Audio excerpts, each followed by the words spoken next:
வழங்குகிறோம் Santa Monica study abroad AG expo 2025 May 3ஆம் தேதி கோயம்புத்தூரில் உள்ள ரேடிசன் ப்ளூ ஹோட்டலில் எங்களுடன் சேருங்கள். நேரம் காலை 10 மணி முதல் மாலை 5 மணி வரை. ஒன் இந்தியா ஹவுஸ் ஆட் நேயர்களுக்கு வணக்கம். ஐபிஎல் மேட்ச்சில் இன்னைக்கு வந்து கேகேஆர் vs ஜிடி மேட்ச் நடந்து முடிஞ்சது. கிட்டத்தட்ட ஒரு ஒன் சைடு மேட்ச் மாதிரியே இந்த மேட்ச் நடந்து முடிஞ்சது. ரொம்பவும் ஈஸியாக ஜிடி ஜெயிச்சிட்டாங்க. ஸோ இந்த ஒரு மேட்ச் பற்றி பேசுறதுக்காக நம்ம கூட கிரிக்கெட் அனலிஸ்ட் கிருபாகரன் நினைச்சிருக்காரு. ஸோ அவர்கிட்ட நிறைய விஷயங்கள் கேட்கலாம். வணக்கம் ப்ரோ. வணக்கம் bro. So GT vs KKR first time இந்த ஐபிஎல்ல விளையாடுறாங்க. ஸோ அவங்களுடைய மேட்ச் வந்து கிட்டத்தட்ட ஒரு ஒன் சைடு மேட்ச் மாதிரியே நார்மல் சொன்ன மாதிரியே முடிஞ்சிருச்சு. டாஸ் ரஹானா தான் ஜெயிக்கிறாரு. ஜெயிச்சு பவுலிங் சூஸ் பண்ணாரு. டியூ இருக்கும் நிறைய காரணங்களுக்காக எடுத்தார் என்னன்றது தெரியல. பட் அன்ஃபார்ச்சுனேட்லி அவங்க தோத்துருக்காங்க. ஓவராலாக அந்த மேட்ச் பற்றி என்ன நினைக்கிறீங்க? ஸோ ஓவராலா ஜிடி வந்து ஒரு ஸ்ட்ராங் சைடு இந்த டோர்னமெண்ட்டை பொறுத்த வரைக்கும். ஒரு பெரிய ஸ்ட்ராங் சைடு. கேகேஆருக்கு இந்த மேட்சை பொறுத்த வரைக்கும் ஒரு ஹோம் அட்வான்டேஜ் மட்டும்தான் இருந்துச்சு. பட் அதை சரியா பயன்படுத்திக்கலையோ அப்படின்னு நான் பாக்குறேன். நீங்க சொன்ன மாதிரி டாஸ் வின் பண்ணோன்னா ஃபர்ஸ்ட் பவுலிங் சூஸ் பண்ணாரு. டியூ ஃபேக்டர் இருக்கும் அப்படிங்கிற ஒரு ரீசன் சொல்லலாம். பட் இன்னைக்கு டியூ வராது அப்படிங்கிற ஒரு ரீசன் வந்து எல்லாத்துக்குமே தெரிஞ்சிருக்கு. பட் எதனால பவுலிங் சூஸ் பண்ணாரு அப்படிங்கிறது தெரியல. ஜிடியோடைய கேப்டன் சுமன் கில்ட்ட கேட்கும்போது எங்களுக்கு பேட்டிங் ஃபர்ஸ்ட் ஓகே தான், ஏன்னா செகண்ட் ஹாஃப்ல டியூ வந்து பெருசா வராது அப்படிங்கிற மாதிரி அவர் அட்ரஸ் பண்ணியிருந்தாரு. ஸோ இன்னைக்கு அது ஒரு பெரிய ப்ராப்ளமா பார்க்கப்பட்டிருக்கு. அந்த 180 190 அப்படிங்கிறது ஜிடியோடைய ஸ்ட்ராங் பவுலிங்கை வச்சு டிஃபெண்ட் பண்ண முடியும் நம்பினாங்க. அண்ட் கேகேஆருடைய பேட்டிங் அந்த அளவுக்கு பெருசா இல்லை. எக்ஸப்ட் ரஹானே மற்ற பேட்டர்ஸ் யாருமே பெருசா பெர்ஃபார்மன்ஸ் பண்ணல. அண்ட் ஜிடியோட பவுலிங்கும் அந்த அளவுக்கு ஸ்ட்ராங்கா இருந்திருக்கு. டியூ ஃபேக்டர் இல்லாதது இன்னும் ஈஸியா அமைஞ்சிருக்கு ஜிடி கேமை வின் பண்றதுக்கு. இப்போ ஃபஸ்ட்டு ஜிடி பேட்டிங் பண்ணுறாங்க. கில் அந்த நம்ம ஆரம்பத்தில் நம்ம பேசியிருக்கோம். டாப் ஆர்டர் வந்து ஜிடிக்கு வந்து பயங்கர ஸ்ட்ராங்காக இருக்காங்க. ஒருத்தர் விட்டாலுமே ஒருத்தர் காப்பாற்றுறாரு. ஸோ இன்னைக்கு வந்து இவர் 90 அடிக்கிறாரு கில்லு. சாய் சோஷன் ஒரு 50, பட்லர் ஒரு 40. ஸோ அவங்களுடைய பேட்டிங் லைன் நம்ம பார்க்குறீங்களா எப்படி இருந்தது இன்னைக்கு?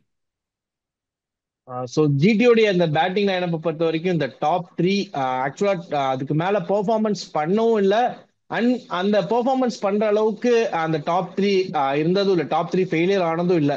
ஒரு ரெண்டு மேட்ச் ஃபெயிலியர் ஆனாங்க. பட் அதை கூட கேபிட்டலைஸ் பண்ணி மிடில் ஆர்டர் ஆடிட்டாங்க. ஆக்சுவலா மிடில் ஆர்டர் வந்து எக்ஸ்போஸ் ஆகாத அளவுக்கு இந்த டாப் ஆர்டர் வந்து பெர்ஃபார்மன்ஸ் பண்ணிடுறாங்க. இதுக்கு முன்னாடி ஒரு 2-3 கேம்ஸ்க்கு முன்னாடி ஏதோ ஒரு இன்டர்வியூல சாய் சுரேஷன் பேசினார்னு நினைக்கிறேன். அப்ப அவர் சொன்ன அட்ரஸ் பண்ண விஷயம் என்ன அப்படின்னா, எங்க மூணு பேத்துக்கு தெரியும் ஆக்சுவலா இந்த டாப் த்ரீல வந்து யாராவது ஒருத்தர் போனாலும் பேலன்ஸ் ரெண்டு பேர் இன்னிங்ஸ் கன்ஸ்ட்ரக்ட் பண்ணி ஒரு 15-16 ஓவர் முடி எடுத்துட்டு போகணும் அப்படிங்கிற ஒரு ரெஸ்பான்சிபிள் எங்களுக்கு இருக்கு. ஸோ அதுக்கு தகுந்த மாதிரி நாங்க பிளான் பண்ணி ஆடுவோம் அப்படின்னு சொல்லியிருந்தாரு. ஸோ த்ரூ அவுட் இந்த 8 மேட்சஸ் இந்த 8 மேட்சஸ்மே அப்படிதான் ஆடி இருக்காங்க. சாய் சுதர்ஷன் கன்சிஸ்டன்டா ஆடிட்டு இருக்காரு. அது ஒரு ரொம்ப ரொம்ப பிளஸ். ஏன்னா ஆக்சுவலா ஒரு ரெண்டு மேட்ச் தான் ஒரு பெருசா பெர்ஃபார்மன்ஸ் பண்ணல. ஸோ ஆரஞ்சு மற்ற கேப் மேட்சஸ் ஹோல்டராகவும். எல்லாமே எஸ் ஆரஞ்சு கேப் ஹோல்டராகவும் இருக்காரு. ஆல்மோஸ்ட் ஒரு 5-6 50s அடிச்சிட்டாரு நினைக்கிறேன் இந்த 8 மேட்சஸ்ல. ஸோ அப்படி பார்க்கும்போது அந்த அந்த கன்சிஸ்டன்சி வந்து ஜிடிக்கு வந்து ஒரு பெரிய பிளஸ் பாயிண்டா இருக்கு. ஒரு சைட் சுமன் கில் பெர்ஃபார்ம் பண்ணலனாலும் இவர் கேம் எடுத்துட்டு வந்துடுறாரு. ஒரு 15-16 ஓவர் வரைக்கும் எடுத்துட்டு வந்துடுறாரு. அப்படிங்கும்போது அந்த அப்பவே ஜிடி வந்து கேம்குள்ள வந்துடுறாங்க. இன்கேஸ் அவர் ஃபெயில் ஆகும்போது கில் அந்த இடத்துல ஆடிடுறாரு, இல்லைன்னா பட்லர் அந்த இடத்துல ஒரு 15-16 ஓவருக்கு கேமை கொண்டு வந்துடுறாங்க. ஸோ இதுதான் வந்து ஜிடியோடைய பிளஸ் பாயிண்ட். இந்த டாப் த்ரீ அப்படிங்கிறது தான் வந்து ரொம்ப ஸ்ட்ராங்கா இருக்கு. ஆக்சுவலா மற்ற டீம்ஸ் வந்து ஜிடி அவுட் பிளே பண்ணோம் அப்படின்னா இந்த டாப் த்ரீய வந்து சீக்கிரம் விக்கெட் எடுக்க பார்க்கணும். ஸோ இந்த டாப் த்ரீ தான் ரொம்ப ஸ்ட்ராங்கா தெரியுறாங்க இந்த பேட்டிங் லைனப்ல. ஓகே. அதே மாதிரி இன்னைக்கு பிச்சு வந்து கேகேஆர் ஃபஸ்ட்டு பவுலிங் போடுறாங்க. 3 ஸ்பின்னர் கொண்டுட்டு வந்தார் ரஹானே. மொயின் அலி, வருண் சக்கரவர்த்தி, சுனில் நரேன். பட் ஒரு ஸ்பின்னர் கூட இன்னைக்கு விக்கெட் எடுக்கல அவங்க டீமில். பிச்சு காரணமா என்ன ரீசன் இன்னைக்கு அவங்க விக்கெட் எடுக்காததுக்கு? ஸோ பிச் காரணம்னு சொல்லவே முடியாது. ஏன்னா செகண்ட் இன்னிங்ஸ்ல பாத்துட்டீங்கன்னா ஸ்பின்னர்ஸ் தான் டாமினேட் பண்ணாங்க இந்த சைடு ஜிடிக்கு. ம். ரஷீத் கான் வந்து எக்கனாமிக்கலா பவுல் பண்ணாரு, 2 விக்கெட் எடுத்தாரு. சாய் கிஷோருக்கு நல்லா பவுலிங் அமைஞ்சது. பட் இந்த சைடு கேகேஆருக்கு பாத்துட்டீங்கன்னா ஸ்பின்னர்ஸ் ஒரே ஒரு விக்கெட் தான் எடுக்கிறாங்க. அப்படிங்கும்போது சரியான இடத்துல யூஸ் பண்ணலையோ அப்படிங்கிற மாதிரி எனக்கு தோணுது. அண்ட் இன்னொரு விஷயம், அந்த பவுலிங் ரொட்டேஷன் ஆக்சுவலா என்னன்னா மிடில் ஓவர்ஸ்ல கண்ட்ரோல் பண்ணியிருக்கணும். பட் ஸ்பின்னர்ஸே இங்க வந்து நிறைய ரன்ஸ் லீக் பண்ணிட்டாங்க. அப்படிங்கும்போது அந்த இடத்துல டாக்டிக்கலா நிறைய நிறைய திங் ஒர்க் பண்ண வேண்டியது இருக்கு. ஸோ இந்த இடத்துல நம்ம பிச்சை குறை சொல்ல முடியாது. ஓகே. கேகேஆருடைய பேட்டிங் ஆர்டருமே இன்னைக்கு ரொம்ப கிளாஸ் ஆகிருந்தது. ரஹானாக்கு பிறகு ரகுவன்ஷி வருவார் அப்படின்னு எதிர்பார்க்கும்போது வெங்கடேஷ் ஐயர் வந்தாங்க. 2 பேருமே ரொம்பவும் ஸ்லோவாக ஆட ஆரம்பிச்சிட்டாங்க. ரகுவன்ஷி 9th வராரு. அவர் நல்ல ஒரு ஃபார்மில் இருக்கக்கூடிய பேட்டரு. இது யாருடைய முடிவாக இருக்கும்? ஏன் இப்படி மாற்றி இறக்குனாங்க? ஸோ இது ஆக்சுவலா நான் கேப்டனுடைய முடிவுன்னு பார்க்க மாட்டேன். ஏன்னா அங்க உள்ள இருக்க ஓகே. கோச்சஸோட முடிவா தான் இருக்கும். ரகுவன்ஷி மாதிரியான ஒரு பிளேயர் இம்பாக்டா வராரு. பட் நம்பர் 9ல வராரு அப்படிங்கும்போது ஆல்மோஸ்ட் அந்த இடத்துல கேம் ஒரு ஒரு ஒன் சைடா போயிருச்சு. ஆக்சுவலா கேகேஆர் வந்து ஒரு 2% சான்ஸ் அப்படிங்கிற ஒரு சுச்சுவேஷனுக்கு வந்துட்டாங்க. ஸோ அந்த இடத்துல ரகுவன்ஷி இறக்குறதுக்கு பதிலா நம்பர் 3 நம்பர் 4 ஆக்சுவலா 2 விக்கெட்ஸ் பவர் பிளேலேயே முடிஞ்சிருச்சு. 43 for 2 இருந்தாங்க. சோ அந்த இடத்துல ரகுவன்ஷி வந்திருக்கலாம் அப்படின்னு தோணுது. ஏன்னா அங்கிருந்து அவர் கேம் எடுத்துட்டு போயிருப்பாரு. போதரா விக்கெட் போகாம பார்த்திருப்பாரு. பட் இது இந்த யார் சொன்ன டாக்டிக்ஸ் தெரியல. பட் அது ரொம்பவே ராங்கா போயிடுச்சு. அவங்க ப்ரெடிக்ட் பண்ணது இல்ல வேற ஏதாச்சும் பிளான் பண்ணாங்களா, வெங்கடேஷ் ஐயர் வந்து கேம் எடுத்துட்டு போவார் அப்படின்னு நினைச்சாங்களான்னு தெரியல. பட் அந்த இடத்துல வந்து அது ரொம்ப டோட்டலா வந்து கொலாப்ஸ் ஆயிருச்சு. ஆக்சுவலா வெங்கடேஷ் ஐயர் விக்கெட் போன உடனே அதுக்கு அடுத்து பேக் டு பேக் ரிங்குவும் பெர்ஃபார்மன்ஸ் பண்ணல, ரமன்தீப், ரசல் யாருமே பெர்ஃபார்மன்ஸ் பண்ணல. அப்படிங்கும்போது அந்த கொலாப்ஸ் அப்படியே நடந்துருச்சு. ஆக்சுவலா ரகுவன்ஷி முன்னாடி வந்திருந்தாரு அப்படின்னா இந்த கொலாப்ஸ் ஒருவேளை நடந்திருக்காதோ அப்படிங்கிற மாதிரி தோணுது. ஏன்னா அந்த ஒரு பொசிஷனுக்கு ஆப்டான ஒரு பிளேயர் ரகுவன்ஷி. விக்கெட் போகாம ஒரு 13-14 ஓவர்ஸ் மேல எடுத்துட்டு வந்திருந்தாரு அப்படின்னா 3 கன் பினிஷர்ஸ் வச்சிருக்காங்க, ரிங்கு, ரமன்தீப், ரசல். இது வரைக்கும் பெரிய அளவுல பினிஷ் பண்ணலனாலும் ஒரு ஸ்ட்ரென்த் இருக்கு. பேக் ஆஃப் த இன்னிங்ஸ்ல வந்து அடிக்கக்கூடிய எபிலிட்டி இருக்கு ஒரு பிளேயர்ஸ். ஸோ அந்த மாதிரி ட்ரை பண்ணியிருக்கலாம். ஸோ பிளான் பண்ணது வேற மாதிரி போயிருச்சு அப்படின்னு தான் நான் பாக்குறேன். ஏன்னா ரகுவன்ஷி 9th வந்தாலுமே அவர் 27 ரன் அடிச்சார். லாஸ்ட் 2 ஓவர்ஸில் வந்து அவர் அடிச்சார். ஸோ இதை முன்னாடியே அவங்க காட்டிருக்கலாமே, ஒரு இன்டென்ட் வந்திருக்குமே டீமுக்குள்ள அப்படின்றதான் கேகேஆருடைய ஃபேன்ஸோடைய ஆதங்கமாக இருக்குது இன்னைக்கு. கண்டிப்பா. ஏன்னா முன்னாடி இருந்தா ஒரு ஆக்சுவலா கொஞ்சம் கிளச் இன்னிங்ஸ் ஆடி ஆங்கர் பண்ணி எடுத்துட்டும் போயிருப்பாரு. அதே மாதிரி டுவர்ட்ஸ் எண்ட் ஆக்சுவலா நம்பர் 9ல வந்தனால தான் அந்த 7 பால் அந்த 20 ரன்ஸ் அந்த மாதிரி அடிச்சாரு. ஒருவேளை முன்னாடி வந்திருந்தாருன்னா கொஞ்சம் ரன்ஸ் புஷ் பண்ணிட்டு விக்கெட் போகாம ஆடிட்டு அதுக்கப்புறம் டுவர்ட்ஸ் எண்ட் அவரால் ரன்ஸுக்கும் புஷ் பண்ண முடியும். ஸோ ரெக்வயர்ட் ரன் ரேட் ஒரு 12-13 மேல போச்சு அப்படின்னா அவரால் ஆக்சிடென்ட் பண்ணி ஆடவும் முடியும். ஸோ அந்த இடத்துல கேகேஆர் மிஸ் பண்ணிட்டாங்க அப்படின்னு தோணுது. ஓகே. இனிமே கேகேஆர் பிளே ஆஃப்குள்ள வரதுக்கான வாய்ப்புகள் இருக்கா? ஏன்னா 7th பொசிஷனில் தான் இருக்காங்க இன்னும் அவங்க.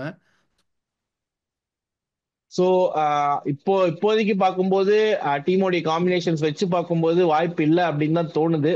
பட் பிளேயர்ஸ் இருக்காங்க. ஆக்சுவலா நிறைய பிளேயர்ஸ் ஃபார்ம் அவுட்ல இருக்காங்க. சொல்லப்போனா அந்த ஆப்ஷன்லயே வந்து ஒரு சின்ன சின்ன மிஸ்டேக்ஸ் அவங்க பண்ணியிருந்தாங்க. ரசல் இன்னும் ஃபார்ம்ல இல்லை. ஆக்சுவலா லாஸ்ட் சீசனுடைய டீமே அப்படியே ரெப்ளிகாவா ஒரு 2-3 சேஞ்சஸ் மட்டும் பண்ணி எடுத்துட்டு வந்தாங்க. பட் அது பெருசா கை கொடுக்கல. சில பிளேயர்ஸ் சேஞ்ச் பண்ண வேண்டியது இருக்கு. குவிண்டன் டிகாக்கோடைய ரீப்ளேஸ்மெண்டா இன்னைக்கு ரவுமுல்லா குர்பாஸ் கொண்டு வந்தாங்க. பட் அவரும் பெர்ஃபார்மன்ஸ் பண்ணல. சுனில் நரேன் மேல அந்த ஓவரா நம்பிக்கை வைக்கிறாங்களோ அப்படிங்கிறது தோணுது. அண்ட் ரசல் வந்து இது வரைக்கும் பெர்ஃபார்மன்ஸ் பண்ணல. ஒரு 2 மேட்ச் அங்கங்க அடிச்சாலும் வின்னிங் நாக் அப்படிங்கறத அவரால் எடுத்துட்டு போக முடியல. பட் பேக்கப் வச்சிருக்காங்க, ரோமன் போவல் மாதிரியான பிளேயர்ஸ் பேக்கப் வச்சிருக்காங்க. ஸோ அந்த மாதிரி ஓகே ஒரு 5-6 மேட்சஸ் லூஸ் ஆயிட்டோம் அப்படின்னா இனி இனி ஹோப் எல்லா மேட்சஸும் வின் பண்ணும். அப்படிங்கும்போது டீம்ல ஒரு 2-3 சேஞ்சஸ் பண்ணாங்க அப்படின்னா நல்லா இருக்கும். ஓகே. அதே மாதிரி ஜிடி வந்து கிட்டத்தட்ட கன்சிஸ்டண்ட்டாக குவாலிஃபயர் ஒன்றுக்கு தகுதியாகிற மாதிரி அவ்வளோ ஒரு பயங்கர ஸ்ட்ராங்காக இருக்காங்க. ஏன்னா பர்பிள் கேப்பும் அவங்ககிட்ட தான் இருக்குது, அதே மாதிரி ஆரஞ்சு கேப்பும் அவங்ககிட்ட தான் இருக்குது, ஒரு பயங்கர ஸ்ட்ராங்காக இருக்காங்க. ஸோ ஜிடி இதே இதை தொடருவாங்களா, இல்லை அவங்களுக்கும் சறுக்கிறதுக்கு வாய்ப்பு இருக்கா?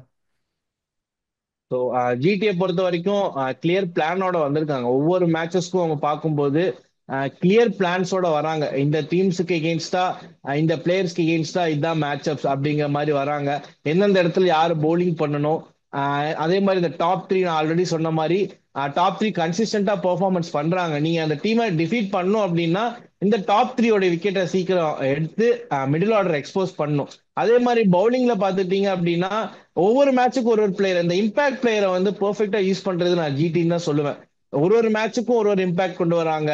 சோ இன்னைக்கு கூட வந்து இஷாந்த் சர்மா மாதிரியான ஒரு பவுலர்ஸ் உள்ள வந்து ஆடுறது. சோ அந்த மாதிரி ஆஷிஷ் நெஹ்ராவுடைய பிளான்ஸ் வந்து ரொம்பவே கிளியரா இருக்கு. சோ எந்தெந்த இடத்துல பவுலர்ஸ் யூஸ் பண்ணணும் அப்படிங்கிறது. அண்ட் ரஷீத் கான் மட்டும்தான் ஒரு பெரிய அந்த ஸ்டார் பிளேயர்ஸ்ல ஒரு பெரிய டிராபேக்கா இருந்துச்சு. பட் அவரும் ஃபார்முக்கு வந்திருக்காரு. அப்படிங்கும்போது ஜிடி வந்து இன்னும் டேஞ்சரஸா தான் இருப்பாங்க. நீங்க சொன்ன மாதிரி குவாலிஃபயர் 1 ஆடுற பொசிஷன்ல தான் இருக்காங்க. 6 வின்ஸ் 8 மேட்சஸ்ல. அப்படிங்கும்போது இனி வர மேட்சஸ்ல ஒரு 3-4 கேம்ஸ் வின் பண்ணாலே அவங்களுக்கு அந்த குவாலிஃபயர் 1 அப்படிங்கிறது உறுதியாயிரும். ஸோ அதுக்கான மூவ் தான் பார்ப்பாங்க. ஆக்சுவலா என்ன குவாலிஃபை ஆகுறது அப்படிங்கிறது இன்னும் ஒரு 2 மேட்சஸ் வின் பண்ணாங்கன்னா அவங்களுக்கு போதும். ஸோ அவங்க இப்ப எதுக்கு புஷ் பண்றாங்க அப்படின்னா அவங்களுடைய பிளான்ஸ் குவாலிஃபயர் 1க்கு தான் இருக்கும். ஸோ குஜராத் டைட்டன்ஸை பொறுத்த வரைக்கும் குவாலிஃபிகேஷன் 100% கன்ஃபார்ம். இங்கிருந்து அவங்க ரொம்ப மோசமா ஆடினாதான் அந்த குவாலிஃபயர் ரேஸை விட்டு அவங்க வெளியே போக முடியும். இப்போ இருக்க டீம் காம்பினேஷன் பிளானிங் எல்லாம் வச்சு பார்க்கும்போது ஆல்மோஸ்ட் அந்த பொசிஷனை கன்ஃபார்ம் பண்ணிட்டாங்க அப்படின்னு சொல்லிடலாம். Super super. So next match எப்படி போக போகுது அப்படிங்கிறத நம்ம வெயிட் பண்ணி பார்க்கலாம். ஸோ உங்களுடைய ஒப்பீனியன் ஷேர் பண்ணிக்கிறதுக்கு ரொம்ப நன்றி ப்ரோ. தேங்க்யூ. Thank you bro. வழங்குகிறோம் Santa Monica study abroad AG expo 2025. May 3ஆம் தேதி கோயம்புத்தூரில் உள்ள ரேடிசன் ப்ளூ ஹோட்டலில் எங்களுடன் சேருங்கள். நேரம் காலை 10 மணி முதல் மாலை 5 மணி வரை.